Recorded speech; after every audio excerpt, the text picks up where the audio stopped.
तहरीरी तौर पे कि वूटान क्रिकेट लिमिटेड जो कि केमन आइलैंड में रजिस्टर्ड कंपनी है, इसके 2.1 मिलियन डॉलर ये पाकिस्तानियों से जमा कराए गए, जबकि फाइनेंशियल टाइम्स की जो स्टोरी है उसने साबित किया है कि जो पैसा वूटन क्रिकेट का था उसमें 1.3 मिलियन डॉलर अबराज से आए, जो वो अबराज कंपनी जो डिसॉल्व हो चुकी है, जिसके मालिक आरिफ नकवी पे तकरीबन 1 अरब डॉलर के फ्रॉड का मुकदमा चल रहा है न्यूयॉर्क कोर्ट में, जिस पे अबू धाबी की अदालत ने ऑलरेडी एक फैसला भी उनके खिलाफ जमा करा चुकी है।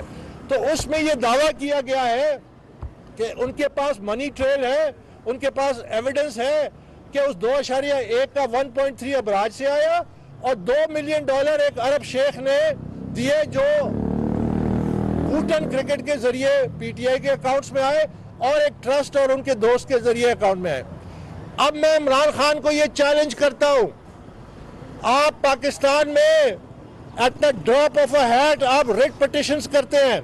आपने फॉरेन फंडिंग केस को रोकने के लिए, सच्चाई को सामने आने से रोकने के लिए कम से कम 10-11 रिट पिटिशंस किए इसी इस्लामाबाद हाई कोर्ट में, यहां तक कि आप सुप्रीम कोर्ट में चले गए। आज तक आपने 2 हफ्ते से ज्यादा हो गए हैं। फाइनेंशियल टाइम्स की स्टोरी आपकी जो फाइनेंशियल इंटेग्रिटी को डायरेक्टली चैलेंज करती है, आपके उस दावों के वो तबाह बर्बाद कर देती है जो आप कहते हैं कि मैंने कोई चीज नहीं छुपाई। तो आप फाइनेंशियल टाइम्स के खिलाफ दावा क्यों नहीं करते बरतानिया में? आप फाइनेंशियल टाइम्स के खिलाफ जलसा क्यों नहीं करते, वहां पे उनके बाहर एहतजाज क्यों नहीं करते? आप फाइनेंशियल टाइम्स के खिलाफ एक मजम्मती बयान तक नहीं दे सकते, क्यों नहीं दे सकते? ये वो मुल्क है जिसकी अदालतों पे आप कहते हैं मुझे भरोसा है, ये वो मुल्क है जिसमें आप कहते हैं कि मीडिया आजाद है। तो आज तक आपने फाइनेंशियल टाइम्स की स्टोरी के खिलाफ दावा क्यों नहीं किया, उनको डेफेमेशन नोटिस क्यों नहीं दिया? ये बार बार ये मुतालबा उठेगा। साथ ही साथ मैं आपको ये कहना चाहता हूं कि अब जो मामलात हैं, मैंने पहले भी कहा था कि ये जो वर्डिक्ट आया है गैर कानूनी फंडिंग का, फॉरेन फंडिंग का, ये टिप ऑफ द आइसबर्ग है, but as they say it was the tip of the iceberg that sank the Titanic. अभी इस आइसबर्ग के नीचे बहुत बड़ी कहानी है। ये पाकिस्तान की तारीख का सबसे बड़ा मेगा फंडिंग स्कैम होगा, जिसके ताने बाने अब खुल रहे हैं, तहकीकात जारी है। और मैं तमाम अपनी आला अदलिया से ये दरख्वास्त करूंगा कि ये फैक्ट्स आ रहे हैं, तहकीकात हो रही है, और कानूनी तौर पे जो भी तहकीकात हो रही है उस अमल में जब इसके नतीजे आएंगे तो लोगों के लिए होशरबा इंकशाफात होंगे कि कितने बड़े पैमाने पे गैर कानूनी फंडिंग हुई है, कितने बड़े पैमाने पे मनी लॉन्ड्रिंग हुई है, कितने बड़े पैमाने पे अकाउंट्स को छुपाया गया है। यहाँ तक कि इमरान खान जो 2 अकाउंट्स इस्लामाबाद में ऑपरेट करते थे, अपने दस्तखतों से उन्होंने वो अकाउंट खुलवाए। हबीब बैंक में यहाँ अकाउंट्स थे, उन अकाउंट्स को भी डिक्लेयर नहीं किया गया।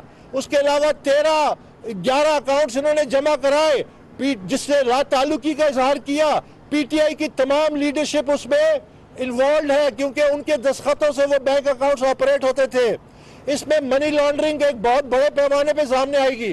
तो मेरी ये दरख्वास्त है कि ये जो अब तहकीकात का अमल शुरू हुआ है, जो इलेक्शन कमीशन के फैसले के बाद, ये पाकिस्तान की कौम के लिए आई ओपनर होगी और हम इस केस को आखिरी हद तक इसको परसू करेंगे इंशाल्लाह। अगर यहाँ से लार्जर बेंच से ये सुप्रीम कोर्ट में भी जाता है तो हम इसके साथ साथ चलेंगे, क्योंकि हमने मंतकी अंजाम को इसको पहुंचाना है। साथ ही साथ मैं समझता हूँ कि ये जो लार्जर बेंच तश्कील देने का फैसला है ये इंतहाई खुशाइन है और इसको हम वेलकम करते हैं, क्योंकि जो मोअज़्ज़ज़ जज साहिबान हैं, जो लार्जर बेंच बना है, यकीनन कलेक्टिव विजडम जो है वो इंडिविजुअल विजडम से ज्यादा पावरफुल होती है। तो इसका भी हम खैर मकदम करते हैं और ये केस जैसा कि मैंने दावा किया था ये पाकिस्तान की सियासत को तब्दील कर देगा इंशाल्लाह। आप देखेंगे आने वाले दिनों में शोकाज नोटिस के नतीजे में और जो सजा जो इनको मिलेगी और जो फैसले आएंगे तो कौम की आंखें खुल जाएंगी। बहुत बहुत शुक्रिया।